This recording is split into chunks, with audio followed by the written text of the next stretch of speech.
everyone, hello YouTube. Today I'm gonna explain homework 4 in Java. Homework 4 is about time complexity and complexity in while and for loop. And let's start with first question. What is the time complexity of the following function? Yes,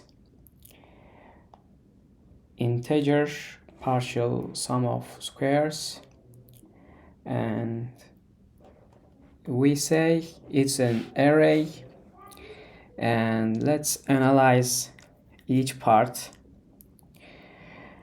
The loop iterates over each element of the array once, therefore the loop contributes function on.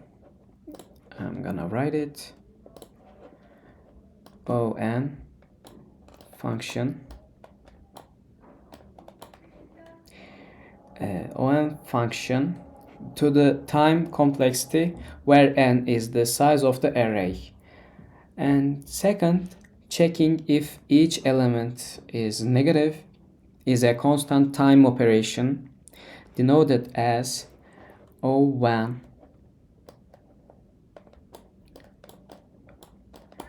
Yes, O1, because it involves only a single comparison.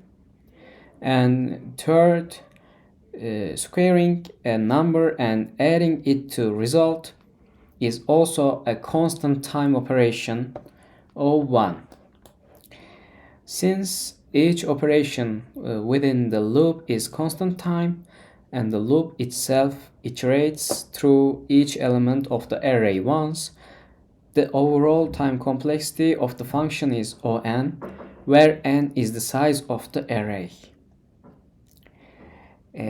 So I think the time complexity of the given function is On. And next, yes, second question is, yes, what are the time complexities of the following code fragments? Yes, we have for loop in first segment. This loop iterates n squared times where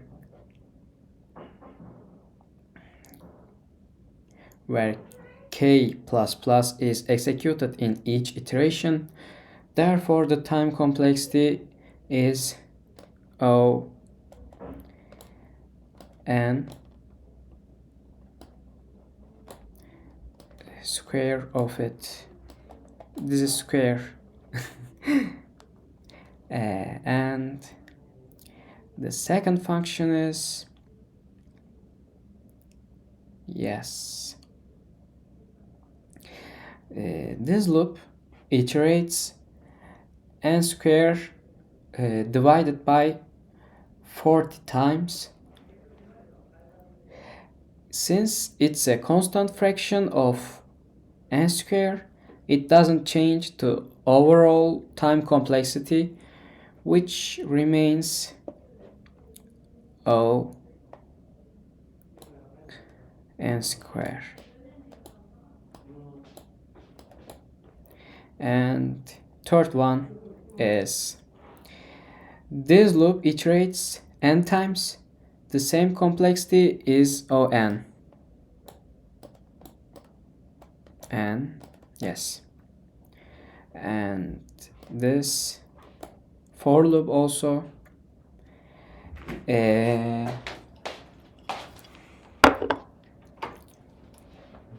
yes, this loop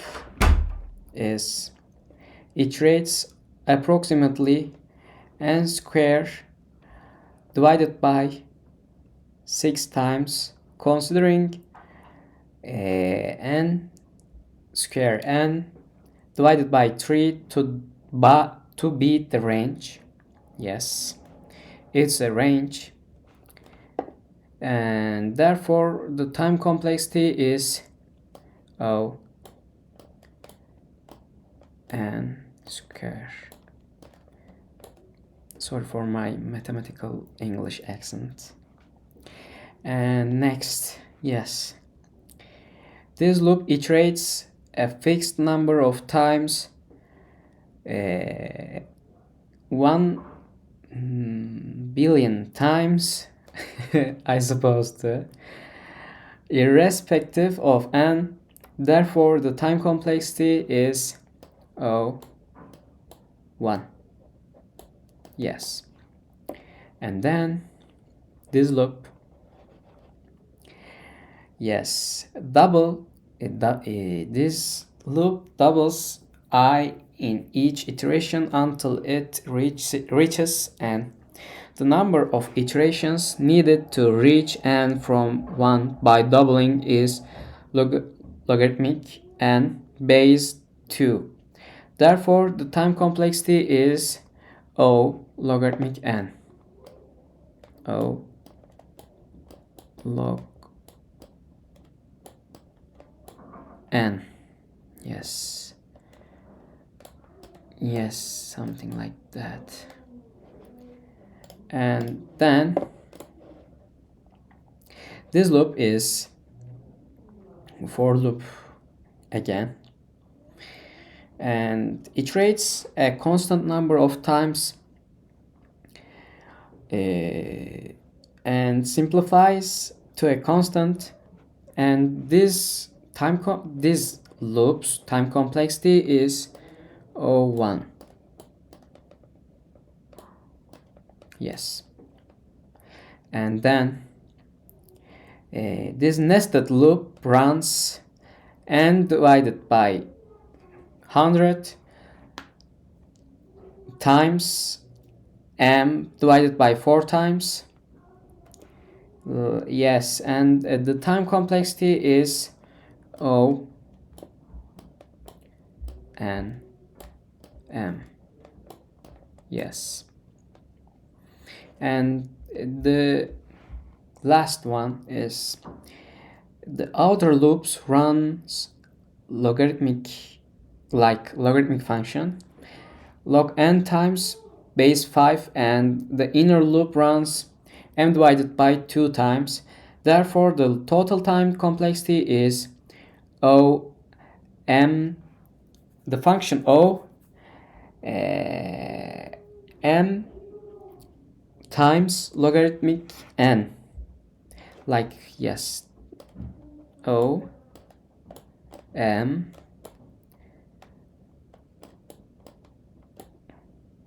times logarithmic n.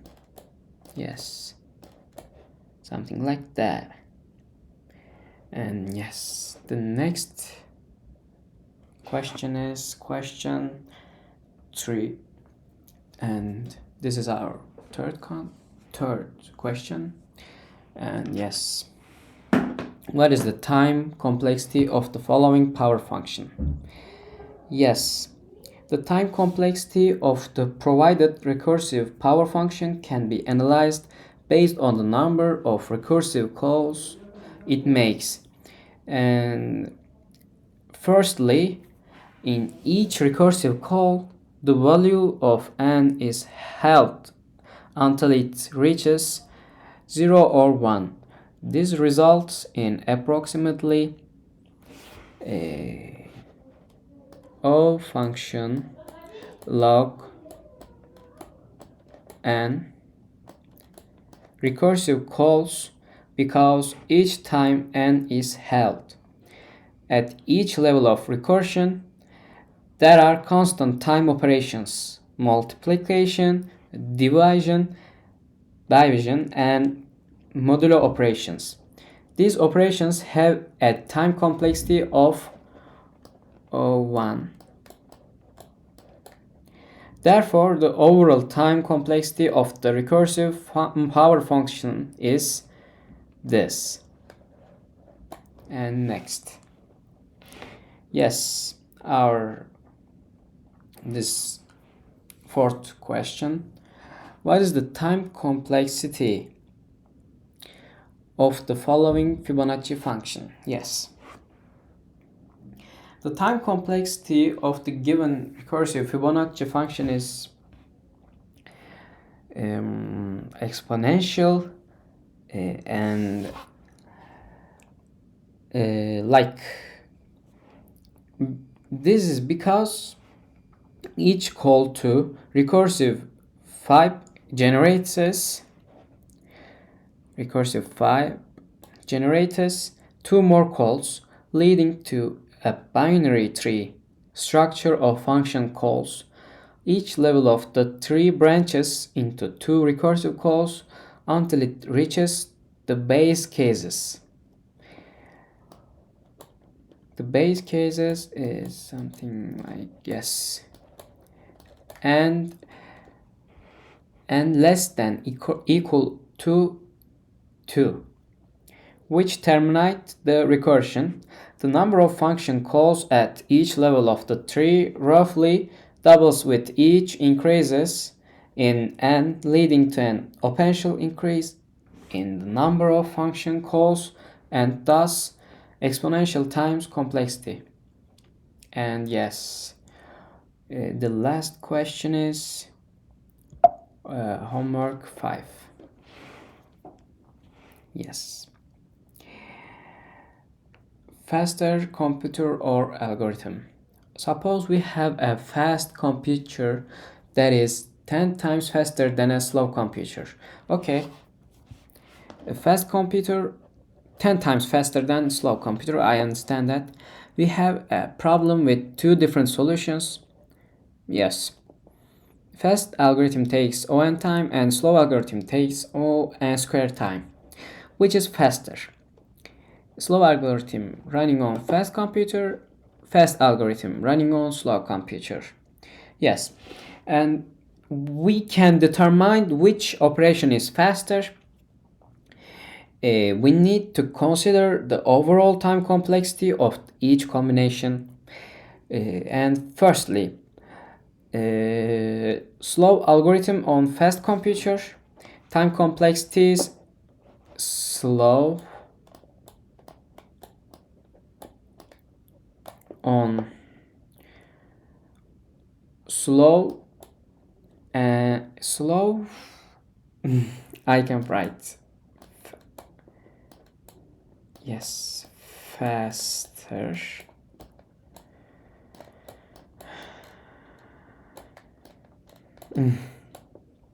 yes,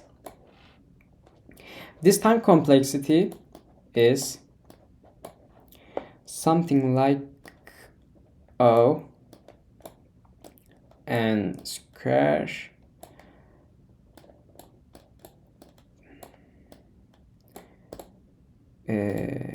yes, this is no I can yes, this is times yes 1 or 10. Oh, sorry teacher.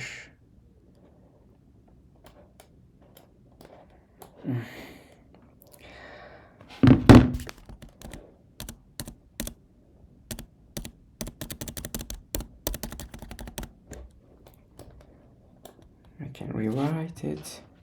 O and square and yes times by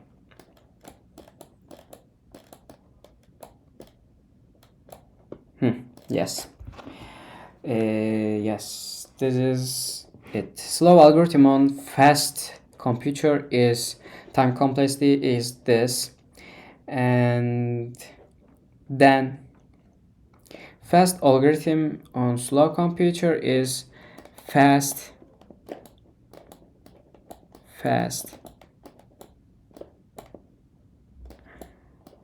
slow is yes, this is something like O(n) times